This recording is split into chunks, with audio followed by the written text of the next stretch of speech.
गुरुर्ब्रह्मा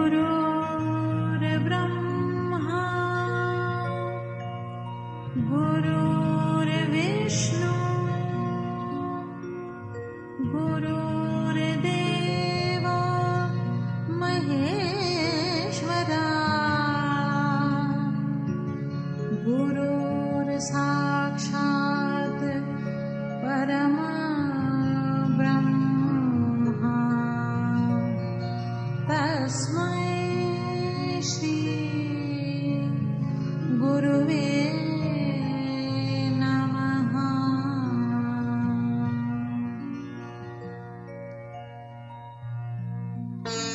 मैं तुमको भूल जाऊं संभव है झंझटों में, मैं तुमको भूल जाऊं हे नाथ दया करके, हे नाथ दया करके मुझको न भुला देना, मुझको न भुला देना।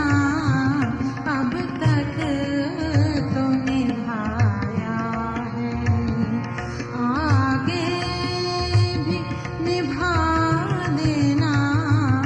गुरुदेव मेरी नैया। बैठ जाएं सब ध्यान मुद्रा में, पीठ रखें सीधी, आंख बंद करें, देखें बिंदी वाली जगह को, त्रिकुटी स्थान को देखते रहो।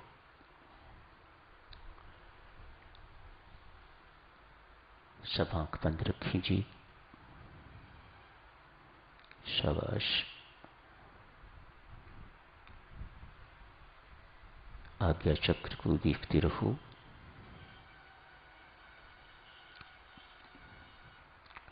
अभी आपने प्रियतम परमात्मा को अपने अंग संग समझ के तो प्रणाम करके मन ही मन बैठे हो। अब ध्यान के लिए ऐसे ही बैठा जाता है। परमेश्वर को अपने अंग संग मान के प्रणाम करके सीधे होके बैठ के आंख बंद करके त्रिकुटी स्थान को देखते हुए भीतर ही भीतर मन ही मन राम राम राम उच्चारण करना होता है, फिर पुकारना होता है और फिर परमात्मा को याद करना होता है। यहां तक तो आप करते ही हैं। अब थोड़ा आगे बढ़ते हैं, नाम का उच्चारण करते हैं तो साथ ही साथ नाम को अपने नेत्रों में व त्रिकुटी स्थान पर देखें। शब्द को, नाम हमारे लिए भगवान है, इष्ट हैं, हमारे अधिष्ठात्री देवता। उन नाम को आंखों में देखें, उन नाम को त्रिकुटी स्थान पर देखें।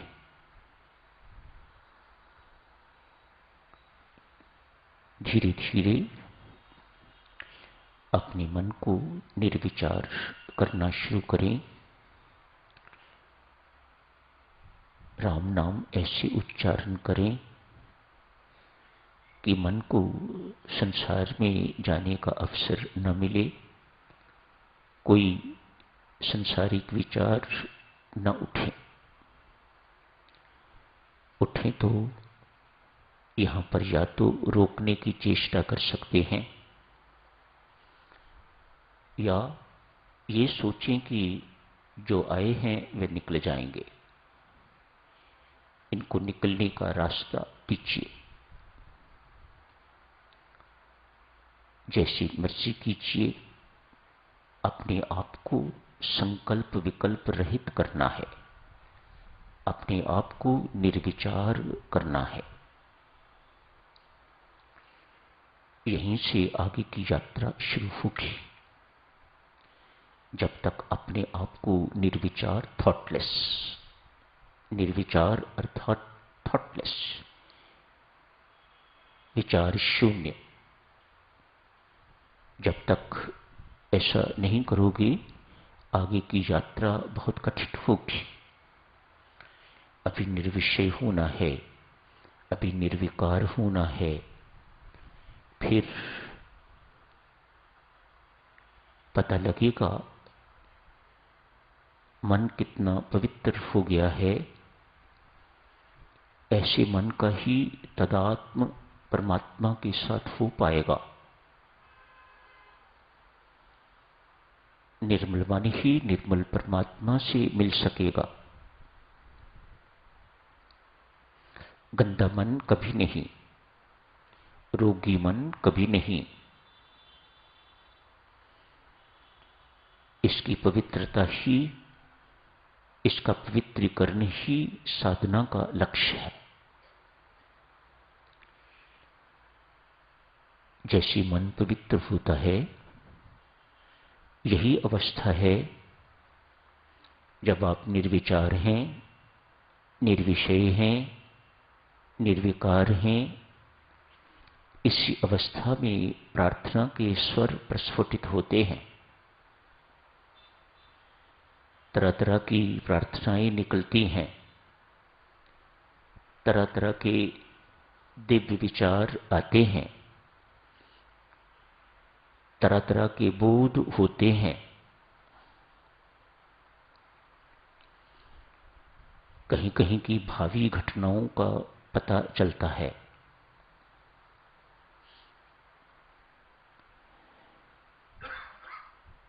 यही अवस्था है जिस वक्त आप परमात्मा से वार्तालाप कर सकते हो।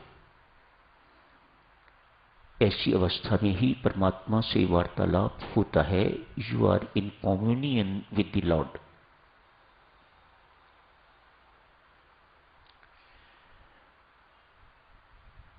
परमेश्वर कृपा होती है तो उत्तर भी सुनाई देते हैं,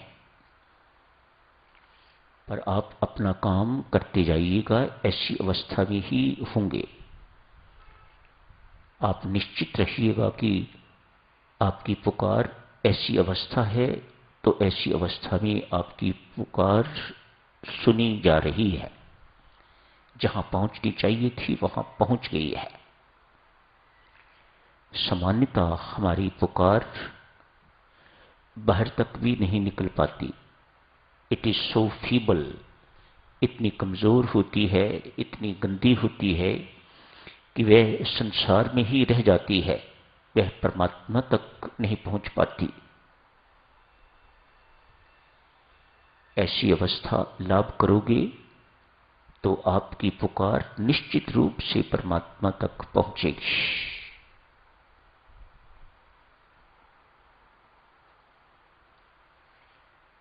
ऐसी अवस्था लाभ करने के लिए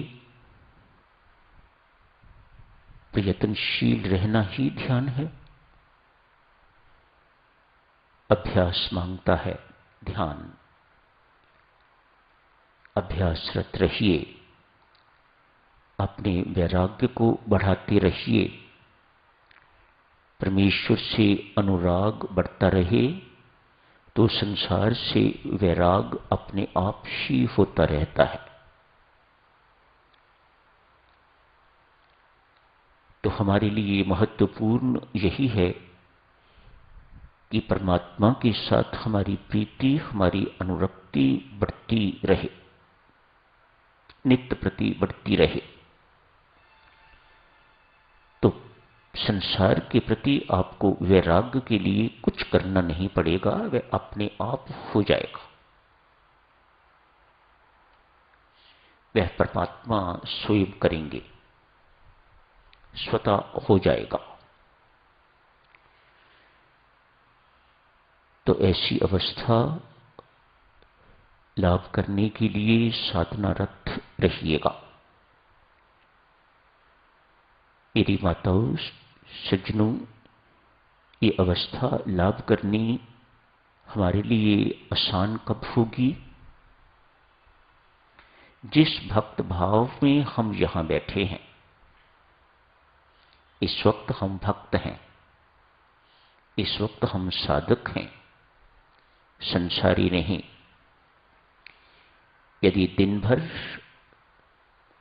ऐसा भाव बना रहे तो ये अवस्था बहुत सहजता से लाभ हो जाएगी। लेकिन यहां के कुछ मिनट भक्त भाव और बाहर निकलते ही अभक्त भाव अर्थात संसारी भाव बन जाए और दिन भर वही रहे, तो इस थोड़े समय के भक्त भाव से कुछ विशेष लाभ नहीं होने वाला। हमारी सबकी शिकायत यही कि हमारा ध्यान टिकता नहीं, हमारी प्रगति कुछ नहीं हो रही। एक मुख्य कारण, जिस भाव चाव में हम इस वक्त परमात्मा के श्री चरणों में बैठे हुए हैं, ये भक्त का भाव है। भक्त भाव, भक्ति भाव में बैठे हुए हैं। बाहर निकलते ही ये तत्काल अभक्त भाव बन जाता है, संसारी भाव बन जाता है। इन दोनों भावों में बहुत अंतर है। यहां बैठे हुए आपको छोटी मोटी तकलीफ महसूस नहीं हो रही, कोई रोग याद नहीं आ रहा, शरीर की कोई समस्या याद नहीं आ रही, घरेलू समस्या कोई याद नहीं आ रही, सगे संबंधियों की कोई समस्या याद नहीं आ रही। ये अभी जो रुकी हुई हैं, बाहर निकलते ही सब की सब आपका गला दबोच लेती हैं। यदि हम शूरवीर नहीं, यदि हम स्ट्रॉन्ग इनफ नहीं, तो उनकी जीत हो जाती है और हमारी हार। ऐसी अवस्था में ध्यान कैसे लगेगा? इस वक्त आपको किसी चीज की चाह नहीं है, आप कामना शून्य बैठे हुए हो। भले ही थोड़े समय के लिए सही, लेकिन इस वक्त बिल्कुल आप कामना शून्य बैठे हो। यदि कोई मांग है भी तो यही कि हमारा ध्यान ठीक लगना चाहिए, हमें परमात्मा की भक्ति मांगनी चाहिए, इत्यादि इत्यादि। इनको संसारी मांगे नहीं कहा जाता, इनको कामना नहीं कहा जाता। लेकिन बाहर निकलते ही सब कुछ बदल जाता है। हम कामी हो जाते हैं, क्रोधी हो जाते हैं, अभिमानी हो जाते हैं, ईर्ष्यालु हो जाते हैं, इत्यादि इत्यादि। तो सब कुछ किए कराए पर पानी फिर जाता है।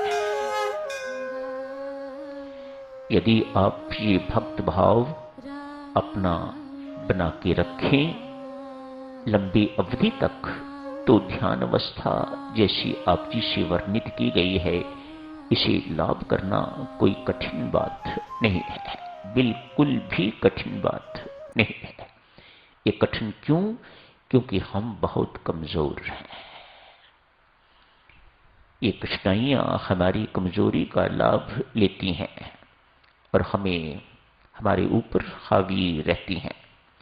यदि आप स्ट्रॉन्ग हैं, बलवान हैं, उस बलदाता के साथ हर वक्त जुड़े हुए हैं, तो कोई कठिनाई की ऐसी हिम्मत नहीं जो आप पर हावी हो सके।